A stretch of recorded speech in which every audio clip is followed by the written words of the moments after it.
and gentlemen, good morning. I'm so happy, very pleased that we have the fifth international joint meeting with the IFFS. This is our fifth Congress on reproductive endocrinology and reproductive genetics.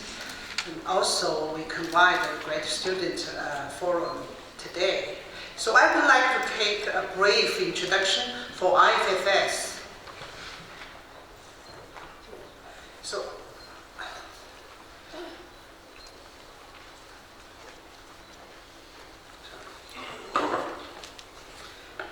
International Federal of Fertility Society is an international organization. It's based on the IFA. It's established in 1951.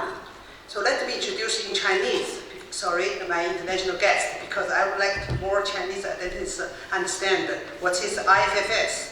说我今天对不起国际的，我讲中文，就说 IFFS 是国际生殖医学会的联盟，它的前身是最早的是国际生殖学会，在51年成立的，68年是正式的成立这个叫做国际生殖医学会联盟。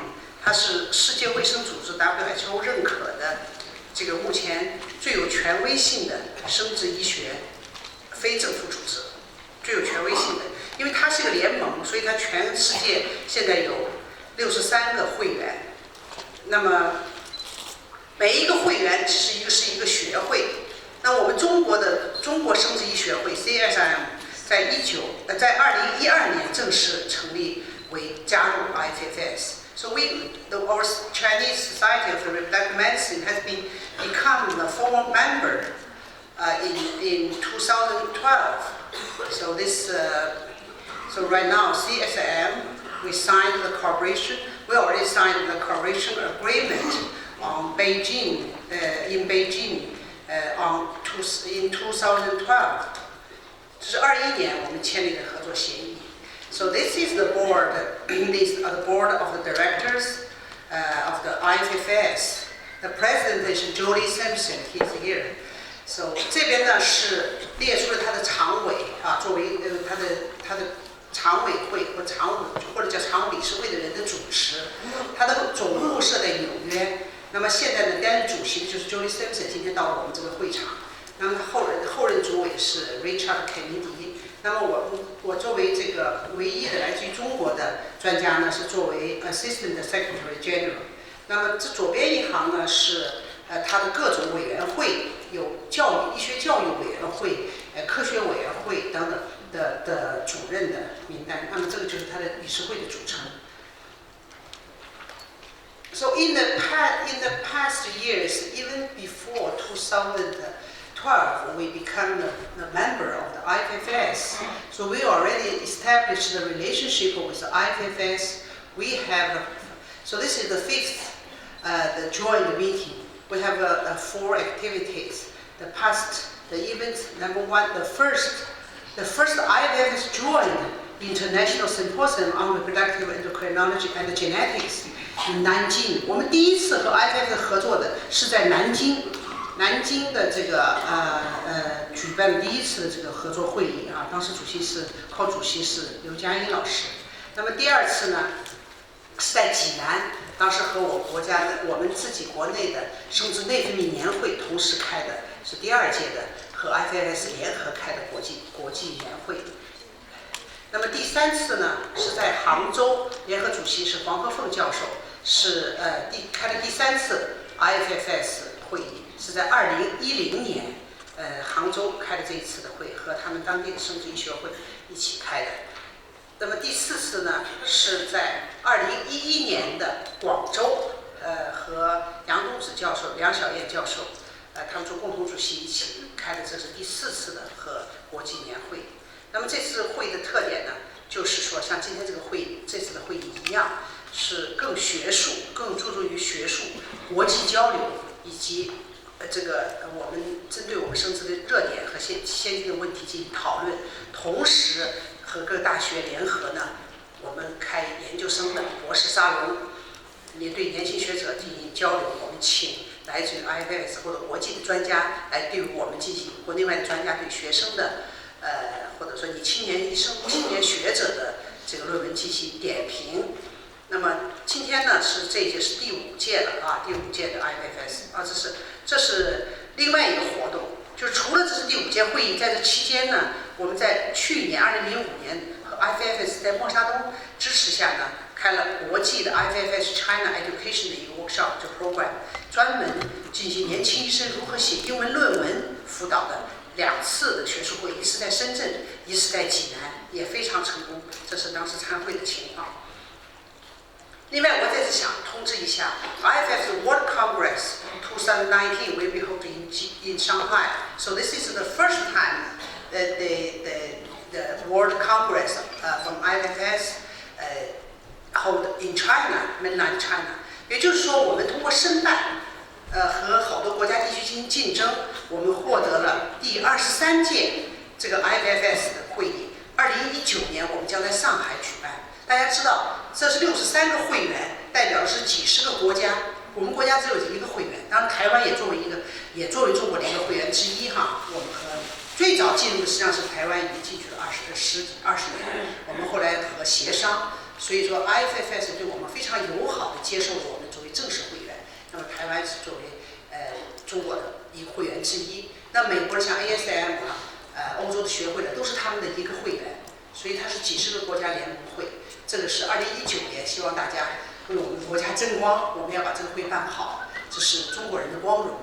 那么今年有22届会议，将在9月20号左右在印度新德里办。它这个年会是20几届，可以看到这个学会已经成立50年了，是每3年开一次，全世界不同的国家。我们知道再往前一次是在波士顿和美国 ASM 一起开的。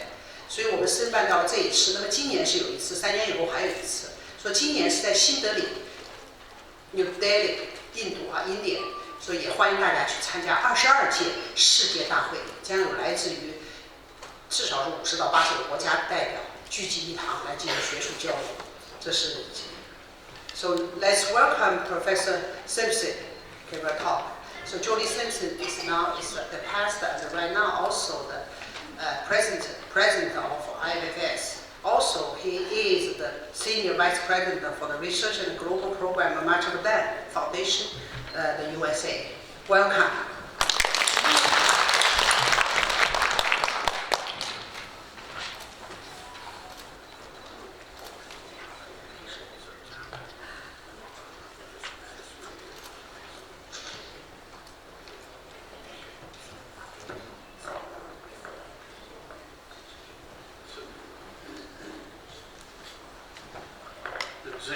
Thank you very much for those kind words.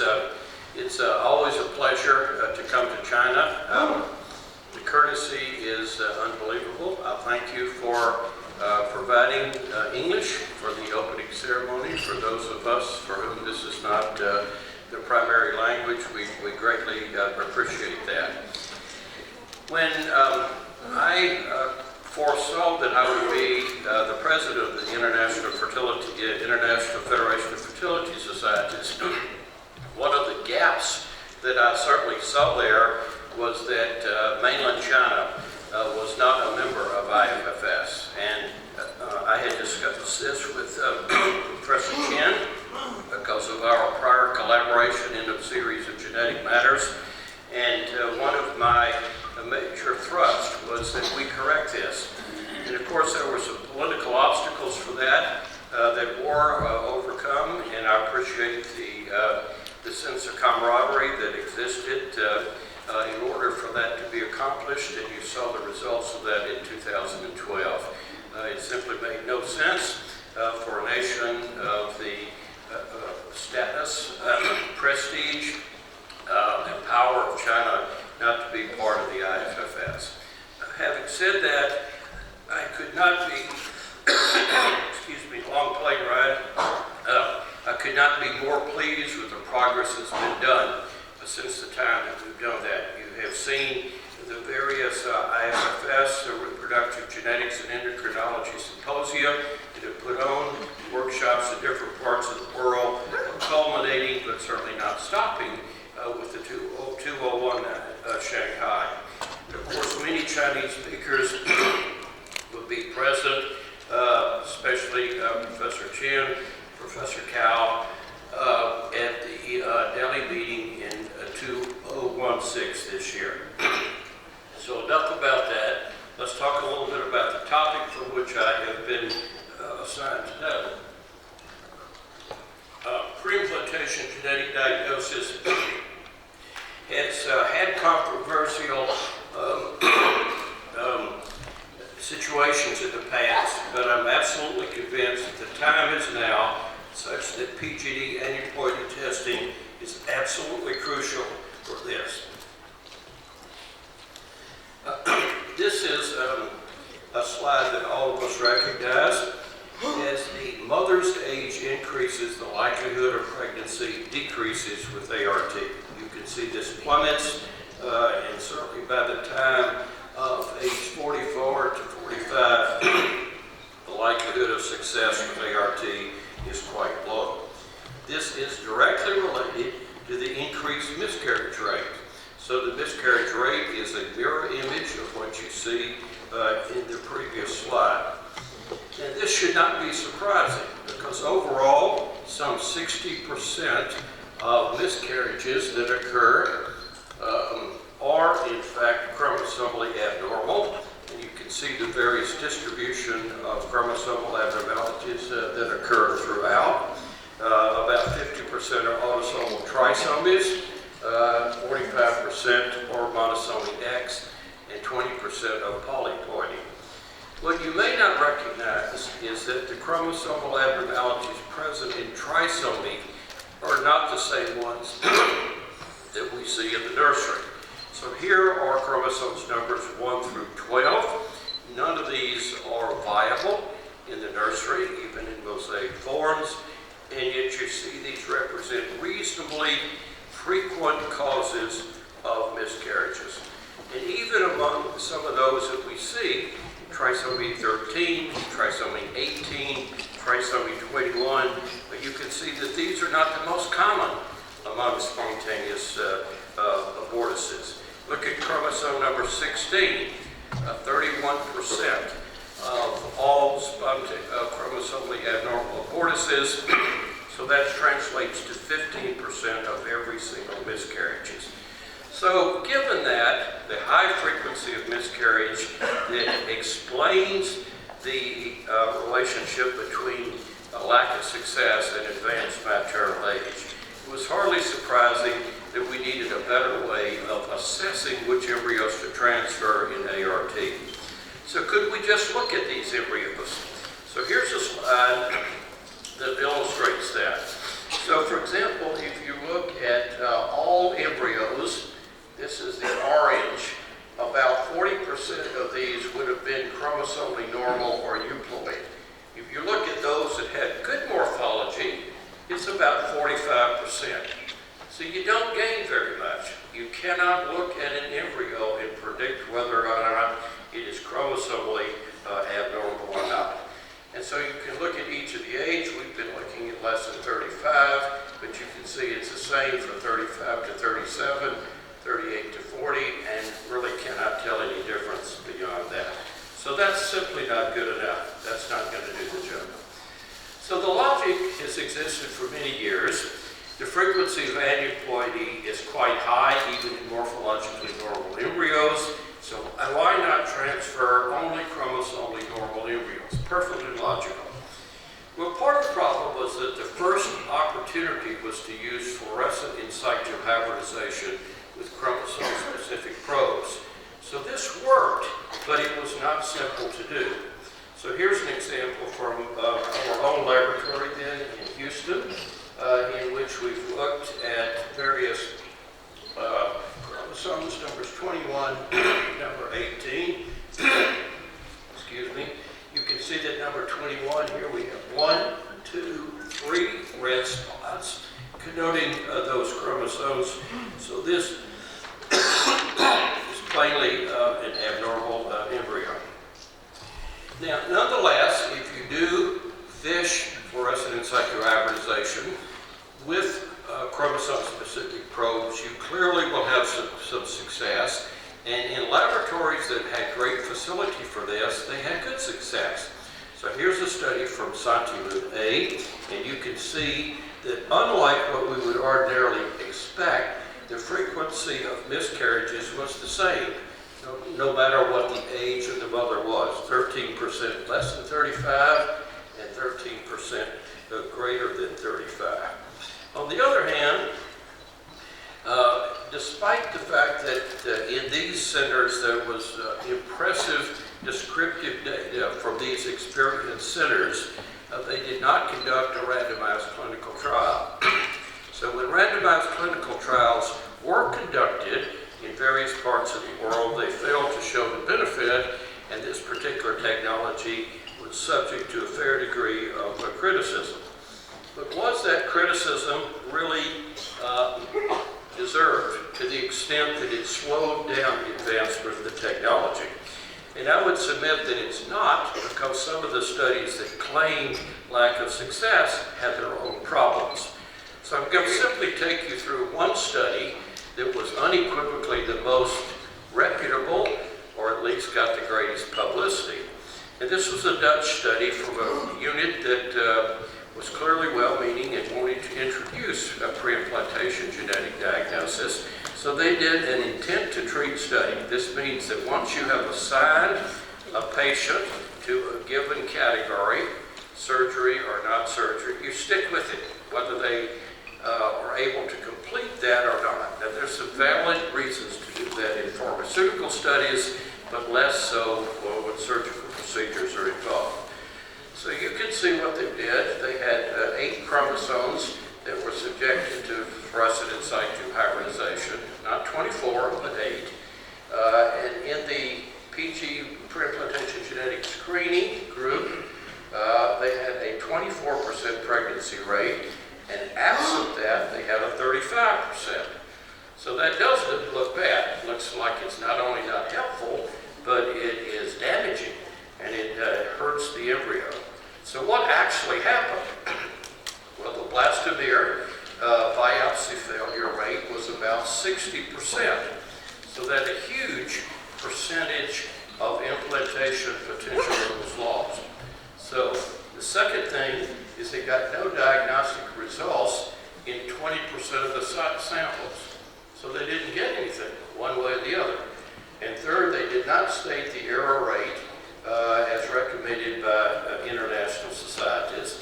And so we don't know what it was, but we do know from other studies that this range varies enormously from laboratories. For example, the Italian group, Giancroli and Magli, it's only 3%, and in other reports it's as high as 50%. So what's that mean? That means it's very difficult to do FISH. It's not a simple procedure, and you can expect some errors that would result from that. So let's go back to the master growth study and put this together. There actually were not 2 groups. There was one group that had no PGS and had an embryo transferred on the basis of morphology. We had another group in which there was an embryo biopsy, and then they transferred a chromosomally normal embryo. And then they had a third group in which they did a biopsy, they could not get a result, and they transferred it anyway. Probably because that's the only embryo they had. So this would be just a sham operation. So in this group, they had biopsy but no transfer but they didn't know why. It was 6%. Here, it was 16% if you transferred a euploid embryo, and the third, it was 14% if you just transferred on the basis of morphology. So right off the bat, there is a 2% difference between PGD and non-PGD, but since you had an intent to treat study that was required, what you had to do is to include these 2 and compare it to that group, and you can see the difference that existed. So the bad results are the results of this and not of this particular study right there. Okay, so what happened in 2007 that led to this? I think there were overly broad indications, and this still holds true today. There are lots of individuals who probably do not need PGD. They are young, they have multiple embryos, they have a low likelihood of there being a chromosomally abnormal embryo, but there are others who in that age group might benefit because of a given past history, one way or the other. You don't do PGD if you damage the embryos. It's common sense that if you hurt more than you help, you shouldn't do it. You have to have an accurate way of doing PGD, and that was not always the case in the study design we have talked about. So where are we now? 2016, we have fast forward away from cleavage stage embryos to a trovector biopsy from a blastocyst. Here's the trovector right here. This is going to be the placenta. So we're avoiding the intercell mass that is which we would like to avoid. And we now no longer have to depend upon fish, but we have methods that allow us to use array CGH and other methods. So here's array CGH, and this is what we call next generation sequencing right here. So what does that do? That allows you easily to assess all 24 chromosomes as opposed to the fewer numbers that we had before. So this was the first. This was array CGH. Most of you in the room know that this is a relatively straightforward method in which you simply label your reference DNA, your normals, one color, typically red, and then you match that with the patient's DNA, in this case the embryo's DNA, with another color, say green, and if you have equal amounts of red and green, well then the array will show up as yellow. And if you have too much red or too much green, then you obviously have a problem in either direction or so. So here's what it looks like. This is chromosomes along the bottom here, 1 through 21, 1 through 22, the X and the Y. You can see there's pretty much equal amounts of the colors all the way until you get to chromosome number 16, and suddenly you have a drop in number in the patient's DNA that's contributed, and this is because there's a deletion of that chromatid in a polar body. You have too much X and not enough Y, so this is excuse me, and XX, or female embryo. I think I need some cough drops up here. So, next generation sequencing is a new technology that's come along. This is not the time to explain what it means, but it simply means that we can analyze huge numbers of DNA, huge numbers of sequences of DNA at the same time. We can either then do a single nucleotide polymorphism or a SNP analysis. We can do quantitative PCR, or we can use copy number variants. The significance of this is that it's probably looking as if it's going to be easier and better than the array CGH. But nonetheless, all of these work. So I work for a group in Chicago when I'm not doing the other stuff that Zizine talked about. And so here is a simple case. Let's go back. A simple case of a 40-year-old woman who underwent ART. She had 5 chromosomally, she had 5 morphologically normal embryos.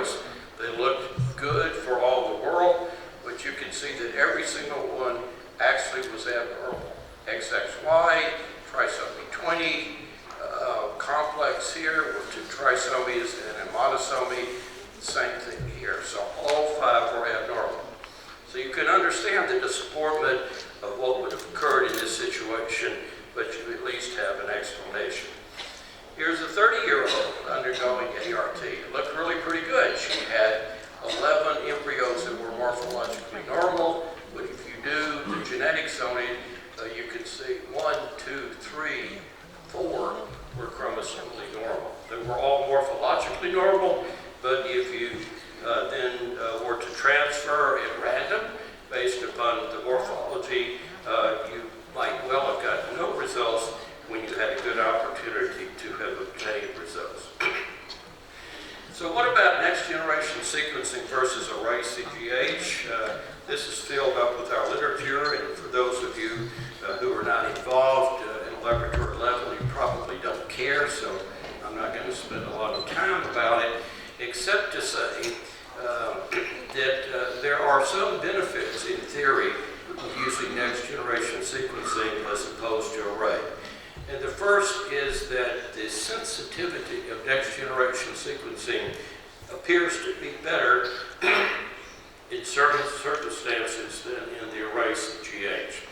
Mosaicism could be better detectable with NGS, and you can also scale this down, and you can get more and more sensitive if you really wanted to. But there's a problem there because we may not know what all of these variants look like, and that may or may not be a good thing. That's a discussion topic. So here's some results based upon that. Dr. Madej in reprogenetics has been a pioneer in this field.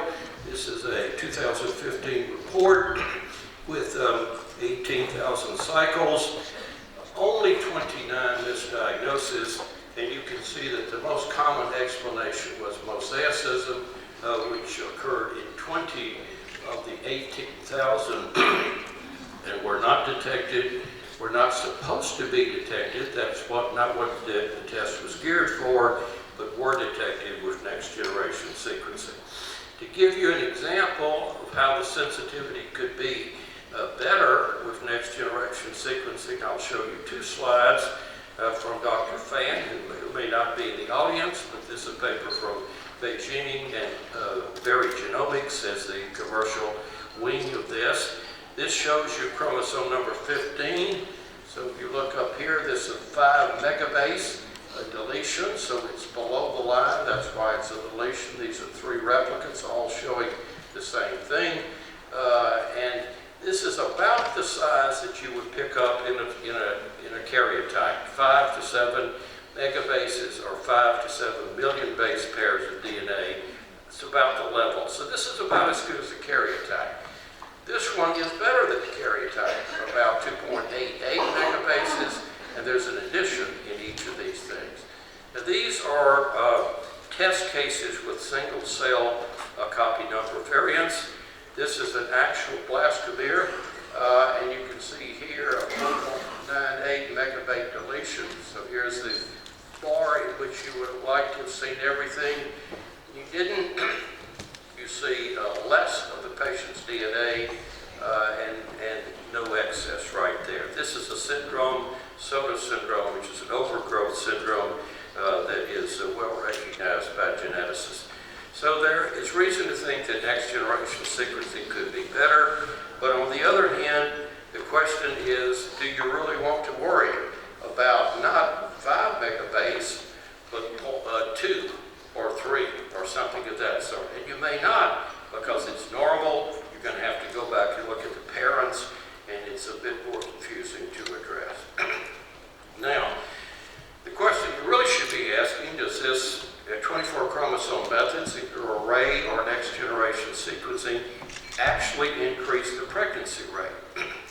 So I'm going to show you a study that I had actually forgotten about, and I went back and looked at it because several of these are being repeated, and this is by Richard Scott in 2012. So this was before randomized clinical trials came along. So what Dr. Scott did was he and Nathan Treff took a series of embryos, not knowing whether or not this technology was going to actually help clinically, and there were 99 that were aneuploid, chromosomally abnormal, and 133 that were not. And they then transferred them because you had no way of knowing at that stage as to whether or not correction might have occurred. And so this was a result that you didn't really want to care about. You didn't care about. So of the aneuploids that they transferred, they got 4% pregnancy rate, meaning a 93% negative predictive value. Of the 133 euploids, they got 28% pregnancy rate, or 48% positive predictive value. Predictive value based upon pregnancy now. That's the definition, not whether it's accurate, but whether or not it generated into pregnancy. And it looked like the trophectoderms right here were better than the cleavage stage embryo by this amount, and you can see each of those. And the deliveries in each of these two groups are shown here for euploid embryos, both for the blastomeres as well as the trophectoderm stratified by maternal age. Good results, especially for 2012. Now, what about the results that have been published, aggregating all of this? The PGD aneuploidy group versus morphology. So this is a meta-analysis by Dr. Lee in fertility and sterility. You can see in yellow is the PGD aneuploidy group, and in blue or red are morphologically normal groups. And here are three different studies based upon implantation rates. I'm not sure if that made it to that slide, but certainly over here, you can see that the implantation rates were statistically different and increased in each of these three studies. Here's 5 studies.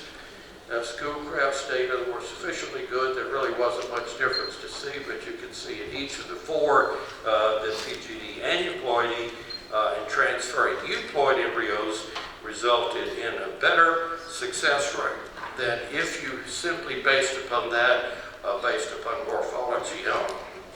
Now, what about randomized clinical trials?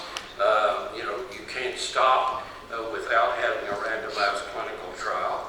So what are the results there? The first one was Yang. So you can see this is a blastocyst. I hope this says blastocyst. Array CGH versus no array CGH. Both morphologically normal, 69 versus 41% in those groups. So clearly statistically significant, reasonable numbers, and the p-values were truly impressive in that group. So the aggregate, let's see if we can advance this, there we go. The aggregate then of the results at the time I made this slide were Dr. Foreman's group right here, Dr. Scott's group there. Again, 2 more randomized clinical trials now, not observational as you saw before. And finally, the pregnancy rate of the Yang study that we mentioned and the Scott group study right there. So those that don't think that the time is here for PGD in selected populations can always say that we need more studies, you need more samples. That's always possible. Easy to make that allegation, but to me the train has left the station, and we should be preparing to define precisely when it should be used. Now, one other thing, I have never been a strong advocate of single embryo transfer, particularly in the United States. Patients have to pay for this.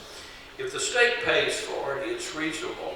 But if it's coming out of the mortgage that you saved for your house, or the tuition from your children, which is extremely expensive in America, this is a real burden to insist upon that.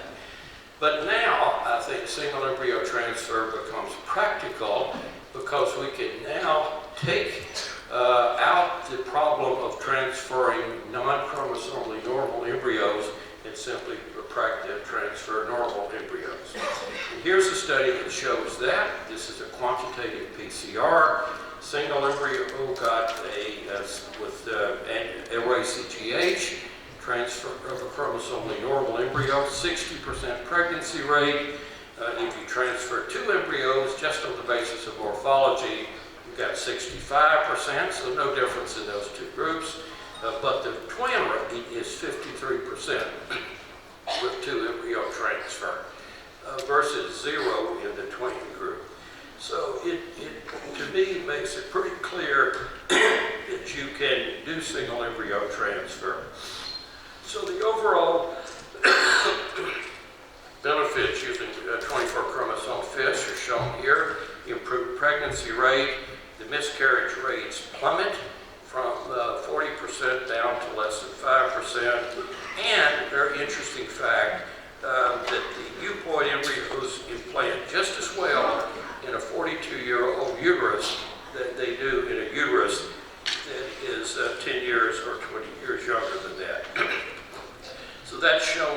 two slides. This shows you the trifecta biopsy rate right here.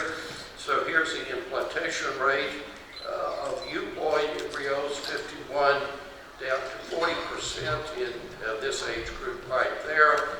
And here is the aneuploidy rate, on the other hand, goes from 30% up to 80%. So the aneuploidy rate goes sky high, but despite that, if you transfer euploid embryos, you're okay. And the converse shows the pregnancy loss rate here. So if you transfer euploid embryos, your loss rate remains under 10%. If you don't, it jumps up quite a bit higher than that. So, a couple of other things. We do aneuploidy and single gene testing together quite often these days. And so there's still a tendency to hold back on aneuploidy testing if you're simply doing single gene. And this is not necessary technically, because you've got plenty of DNA once you've done whole genome amplification. There's no difficulty in being able to do both of these at the same time. Let me show you the results from the Chicago groups. Just on the green over here are single gene testing, nothing else. And the yellow here is single gene testing with a race of GH. Look at the difference. It goes from 47 up to 71%. The loss rate drops from 15% down to 5%. So a huge difference if you simply add PGD aneuploidy testing. Now the final couple of minutes, I just want to emphasize that this is just the start. And next generation sequencing makes it possible to just be the start. So remember that even after you have excluded aneuploidy, only 2/3 of these embryos are going to develop.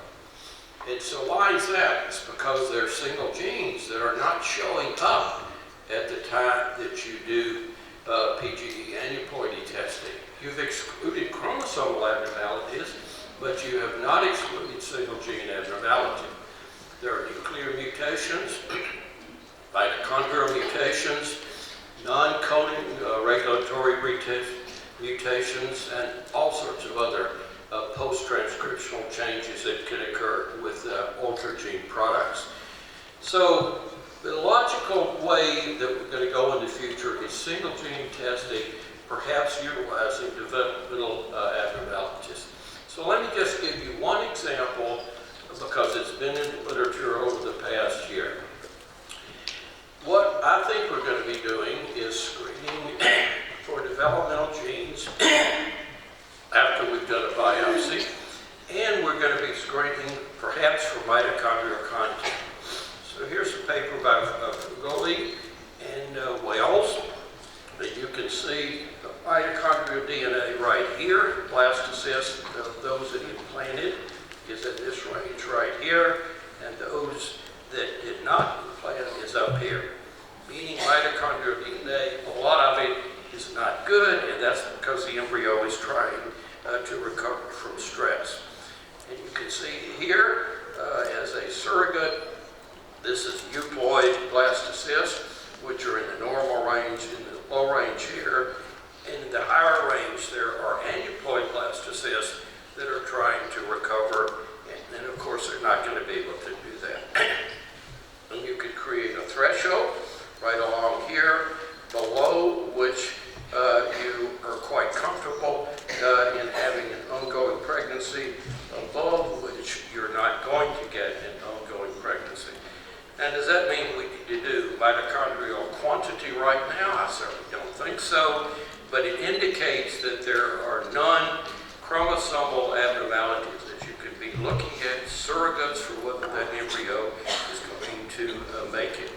So here are just some of the things that you could do, not even with the biopsy, but with culture media, microRNAs, which govern the ability of messenger RNA to transcribe to a gene product.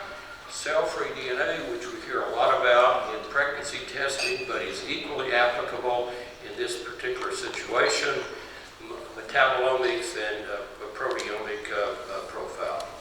Where is all this going to take us? Here are my predictions in the last slide. Next generation sequences is going to become routine more quickly than we might imagine. One reason is that the costs are going to drop. They're going to continue to plummet. We are going to be in a position of offering aneuploidy testing at a relatively inexpensive rate, along with single gene analysis.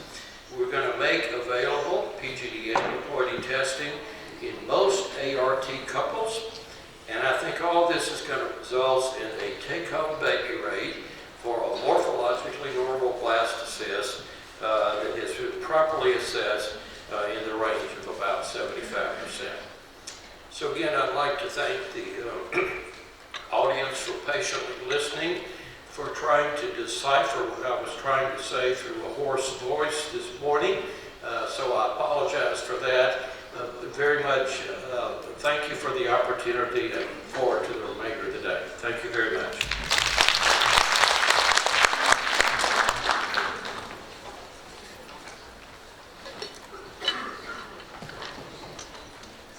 Thank you very much. And thank you, Professor Simpson, to give us so excellent lecture. Thank you again. Okay, so right now let's move to the other session.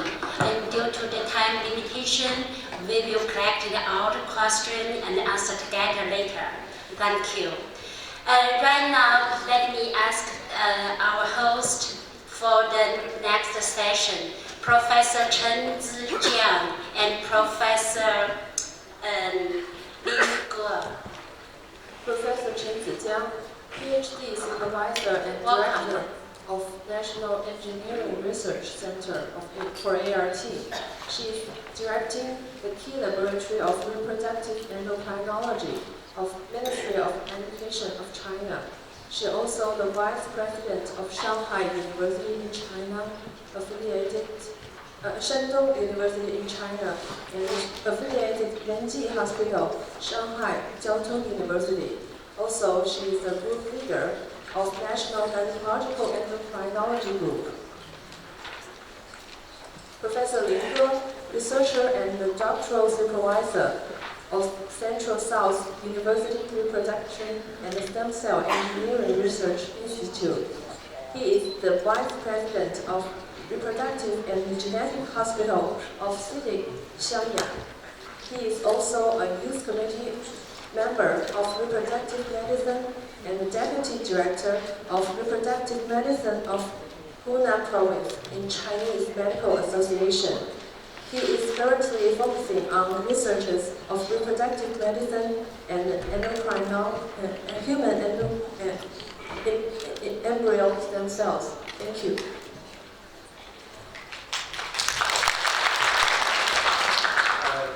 So first, I should say that it's my great pleasure to participate in this great symposium and to be a co-chair with Professor Chen in this first session. So let's welcome the next speaker, Professor Huailiang Feng. I think most of the audience may already know much about him because I know he made many efforts to try to help the scientific research work in most of the IVF centers around China. And right now, Professor Feng is the director of Cornell University. She is also the director of New Way Center of Reproductive Medicine Laboratory Director, and is also right now the president and the director of Bank of New York 8. And today he will bring us the topic about the ART genetic and epigenetic from clinic to lab. Let's work.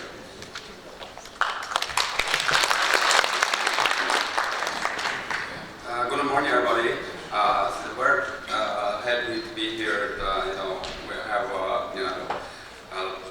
very great opportunity to talk about my and also the combined, process study in the ART. My topic title is ART genetic and epigenetic from clinic to the laboratory. From this picture, we know that genetically, epigenetically. We know the origin and from north south genetically all same, but it's epigenetic mostly difference. But we also know in the ART, we know the same embryo generated from the parents.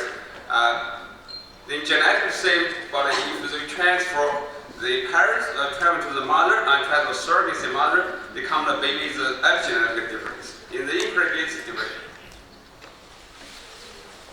So what is the imprint gene? Imprint gene, the parent is already specific gene expressing and determined by the epigenetic modification of the gene. The DNA methylation of the key mechanism of the modification of the histone or other is different. The gene sequence unchanged. The gene transcription alterates and also change. Also the heritable and the reversible. My talk mostly focuses stimulation and freeze from egg and embryo in the genetic and epigenetic. From clinical, also defect. Is it possible protection, or what is the way we can resolve this issue? In the past 4 years, the entire world has 6 million IVF baby born. But in this population, we could generate a lot of issue for the society if the defect of some genetic problem. The IVF for the human reproduction make a greater contribution in the embryo, genetic, epigenetic, and other. Our research in the ART make a lot of baby almost double in the defect, especially in some other different things like lip defect, the over 2.5, and also intestine, and some other, and the cardiology 4-time difference, called 4-time defect in the IVF baby. So in that way, how do we reduce that defect? How do we improve that defect? How do we make a healthy baby? That is very, very important. So my study in the past year, we focused on the topic how to mitigate the imprint gene epigenetically. In the imprint gene, how do we make good dose, like traditional medicine in China? How do you make best combination in stimulation? That is the best way to resolve in the ART.